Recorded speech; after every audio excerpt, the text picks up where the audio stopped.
Venkateswara gold తాకట్టులో ఉన్న మీ బంగారాన్ని విడిపించి కొనబడును.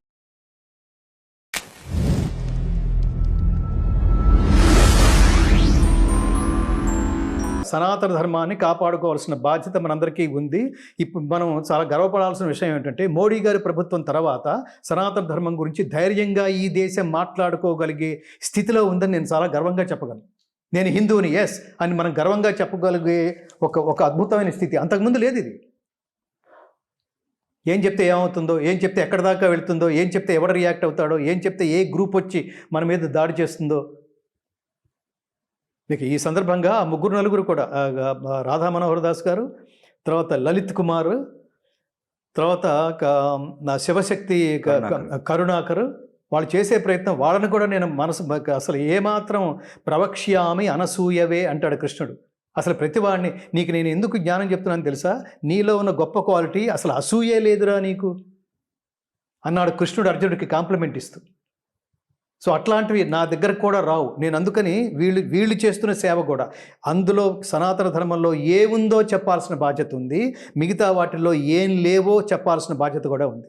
అది తెలుసుకోకపోవటం వల్లే మీ దాంట్లో ఏమీ లేవని మన తిడుతూ వాళ్ళని డైవర్ట్ చేసే ప్రయత్నంలో కన్వర్షన్స్ జరుగుతున్నాయి. దారుణం ఇది, సమాజం గుర్తించాలి. నేను చాలా వెరీ ఫ్రీక్వెంట్గా నేను ఈ ప్రవచనాల కోసం నేను అమెరికా వెళుతుంటా.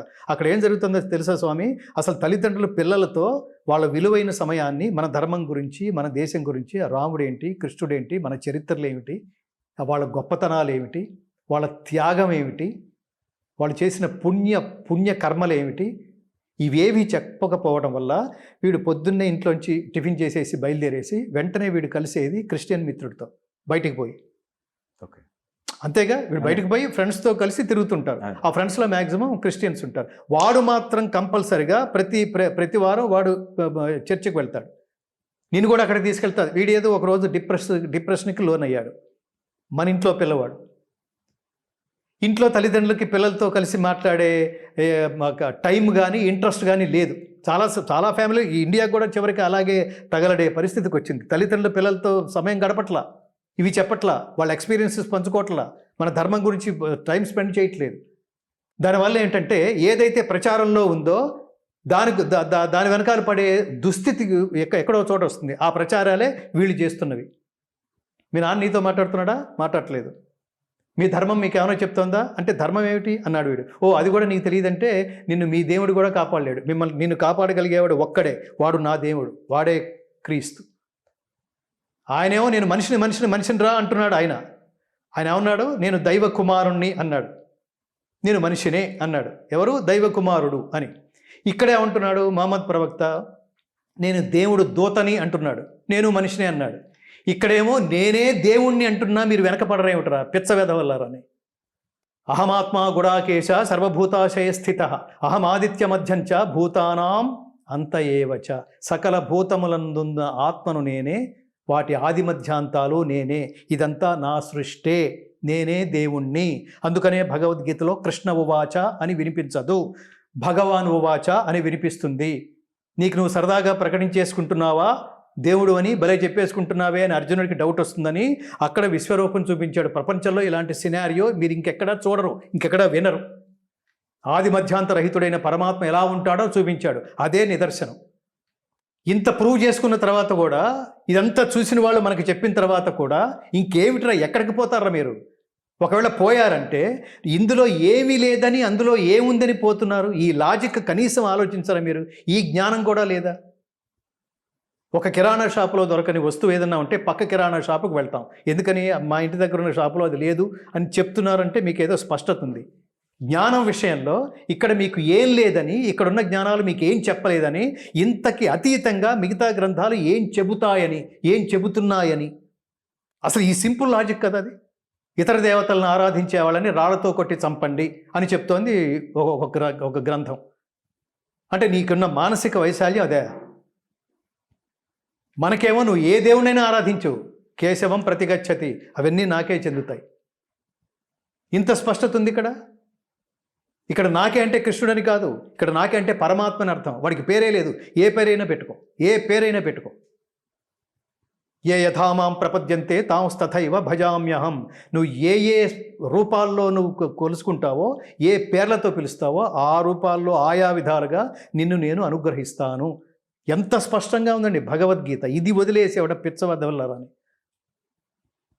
నేను ఇక్కడ తిట్టడం కాదు పాపం, వాళ్ళ అమాయకత్వాన్ని నేను తండ్రి ప్రేమతో మాట్లాడుతున్నా. పిల్లల్ని ఎలా మందలిస్తాడో ఆ సెన్స్తో మాట్లాడుతున్నా అంతే తప్ప ఒకడిని నాది కృష్ణ సిద్ధాంతం స్వామి. కృష్ణ సిద్ధాంతం ఏంటంటే నమే ద్వేష్యోస్తి న ప్రియ. కృష్ణుడికి ఒకటి పట్ల ద్వేషం కానీ ఒకటి పట్ల అనురాగం కానీ ఉండదు. వీడు ఆయనకి క్యాస్ట్ ఫీలింగు క్యాష్ ఫీలింగు రెండు ఉండవు ఆయనకి. ఆయనకు ఉండేది ఏంటంటే ఎవడైతే ధర్మ మార్గంలో ఉంటాడో వాడి పక్కన ఉంటాడు అంతే. మేము కూడా అంతే.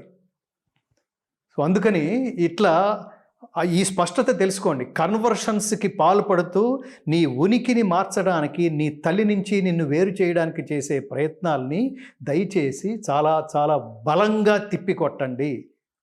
అలా వెళుతున్నారంటే మీరు అమాయకులని అర్థము. నీకేదో ఈ తైలం పూస్తే తగ్గుతుందని నీకంటున్నాడు, తైలం నీకు అమ్ముతున్నాడు.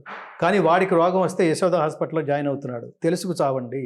సరే, ఇప్పుడు ఈ సందర్భం వచ్చింది కాబట్టి మీకు ఒకటి చెప్తాను. రీసెంట్గా వాళ్ళ మదర్ చనిపోయింది. ఒక అతను క్రిస్టియన్ అంబులెన్స్లో టచ్ చేస్తే బతుకుద్దని చెప్పేసి వాళ్ళ మదర్ని తీసుకున్నారు. ఎవరు టచ్ చేస్తే? ఎవరు పాస్టర్స్, పాస్టర్ టచ్ చేస్తే బతుకుతున్నా. అంత అమాయకంగా ఉన్నా. అదే అది బతకదని పాస్టర్ కూడా తెలుసు. అసలు నేను అక్కడ ఈతన అమాయకత్వం అదే అంటే వీళ్ళందరూ పాపం దీనికి ఆ పర్సంటేజ్ ఉంటారు స్వామి. ఇంకా హోప్ ఉంటుంది. ఎలా ఉంటారంటే అలాంటి వ్యక్తులు వీళ్ళు చేస్తున్న ఎన్ని కోట్ల మంది ఎంత వీళ్ళు చేస్తున్న నాటకాలు అంత ఇంత కాదు కదా స్వామి. ఎన్ని ఎపిసోడ్లు చూస్తున్నాం.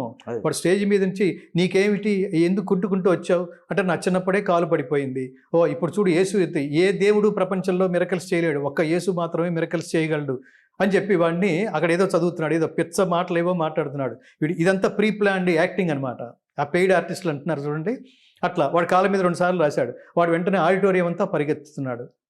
దీనివల్ల వాళ్ళకి చెడ్డ పేరు వస్తోంది. దీనివల్ల ఇంకా అమాయక పర్సంటేజ్ పీపుల్ ఉన్నారు చూడండి, వాళ్ళే పాపం ఇలా పోతుంటే జాలేస్తుంది అంతే. ఇక అనుభవించటమే అంతే. ఇవన్నీ కూడా యోగాలు అంటాం మనం. నేను చేసుకున్న కర్మఫలం వల్ల గతంలో చేసిన దుష్కర్మ ఫలాలు ఎలా ఉంటాయంటే, నేను మంచివాడి దగ్గరికి వెళ్ళలేను. నా జీవితంలో కలిసే వాళ్ళందరూ దుర్మార్గులే కలుస్తుంటారు. ఇది కూడా అందులో భాగమే. నీ జన్మంతా వేస్ట్ అవుతుంది. ఇలాంటి వాళ్ళ దగ్గరికి పోతే నీకు జ్ఞానం తెలియకపోగా వాడి బిజినెస్ బ్రహ్మాండంగా నడుస్తుంటుంది. వాడి బిజినెస్ నడుస్తుంటుంది. వాడిది కూడా ఎప్పుడో పోతుంది డెఫినెట్గా. ఎందుకంటే అది అధర్మం కాబట్టి. వాడు నిలబడ్డు. అది ప్రస్తుతం రన్నింగ్లో మనకి ఆ ఎపిసోడ్స్ మనల్ని టికిల్ చేస్తుంటాయి, ఏదో ఒకటి మాట్లాడేట్టుగా మనని ప్రొవోక్ చేస్తుంటాయి. కానీ అది నిలబడదు, ఎందుకంటే అధర్మం కాబట్టి. సో సత్యమేవ జయితే నానృతం అని ఎందుకన్నాడంటే, నిజమే బతుకుతుంది, నిజమే నడుస్తుంది, ధర్మమే నడుస్తుంది, ఇవే కొనసాగుతాయి, ఇదే వర్ధిల్లుతుంది.